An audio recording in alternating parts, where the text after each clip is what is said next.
میں نے کہا نہیں، گاؤں میں بھی کسی کو رہنا ہوگا، کیونکہ گاؤں کی اپنی زندگی ہے، شہر کی زندگی پرسکون نہیں ہے۔ باتیں کرتے کرتے رات کا اندھیرا چھا گیا اور نیچے سے انہوں نے آواز دی کہ بھائی آ جائیں، کھانا تیار ہے، اور ہم تینوں اتر کر نیچے آ گئے۔ نیچے آئے تو کھانا چٹائی پر لگ چکا تھا۔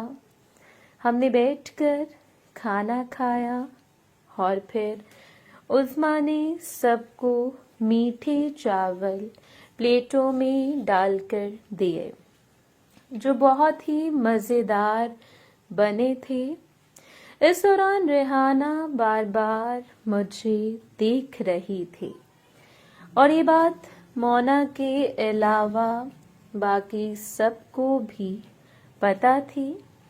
کھانا کھانے کے بعد ہم لوگوں نے چائے پی اور پھر سب اپنے اپنے کمروں میں جانے لگے۔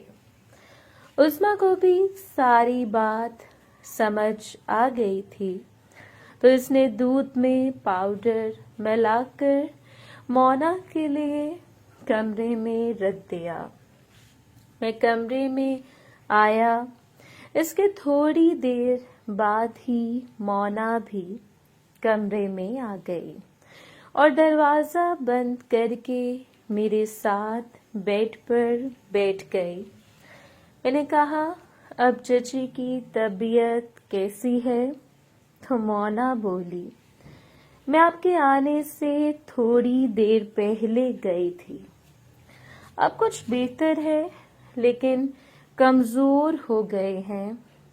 میں نے کہا اگر تم جا کر رہنا چاہو تو رہ لینا، مجھے کوئی اعتراض نہیں ہے، اور ہاں ان سے عارفہ باجی والی کوئی بات نہیں کرنا۔ تو مونا بولی میں جانتی ہوں، اتنی بھی بھولی نہیں ہوں۔ میں نے کہا ٹھیک ہے، اور پھر مونا نے دودھ پی لیا اور ہم دونوں لیٹ گئے۔ میں نے مونا سے دوائی کے بارے میں پوچھا کہ اس نے ڈاکٹر نور کی دی ہوئی دوائی کھا لی ہے؟ تو مونا نے کہا ہاں کھا لی ہے، اور یہی باتیں کرنے کے بعد کچھ دیر ہم ایسے ہی لیٹے رہے، تو مونا دوسری طرف منہ کر کے سو گئی، لیکن میری آنکھوں کے آگے ریحانہ آ رہی تھی، جو آج کچھ زیادہ ہی خوبصورت لگ رہی تھی۔ تو میں اپنے بیڈ سے اٹھا اور کمرے سے باہر نکل کر ریحانہ کے کمرے کی طرف جا رہا تھا کہ واش روم سے شازیہ آتی ہوئی نظر آئی۔ وہ مجھے دیکھ کر مسکرا رہی تھی، لیکن اس نے مجھ سے کوئی بات نہیں کی اور سیدھا اپنے کمرے میں چلی گئی۔ میں ریحانہ کے کمرے کے پاس گیا تو دروازہ کھولا تھا۔ میں دروازہ کھول کر اندر گیا تو دیکھا ریحانہ بیڈ کے کنارے پر بیٹھی اپنے پاؤں کے ناخنوں پر نیل پالش لگا رہی تھی۔ میں دیکھ کر مسکرایا اور میں بھی اس کے پاس جا کر بیٹھ گیا۔ اس کے گھنگھرالے بال اور اس سے آنے والی خوشبو مجھے اس کی طرف کھینچنے لگی۔ ریحانہ بولی تو پھر تم نے مونا کو عارفہ کے بارے میں بتا دیا؟ میں نے کہا ہاں بتا دیا۔ تو ریحانہ نے کہا پھر مونا نے کیسا رسپانس دیا؟ میں نے کہا کچھ نہیں، تھوڑی دیر کے لیے دکھی ہوئی تھی، لیکن باجی عارفہ نے اس سے سمجھایا کہ میں دوسری عورتوں کی طرح نہیں ہوں، میرا پہلا شوہر بھی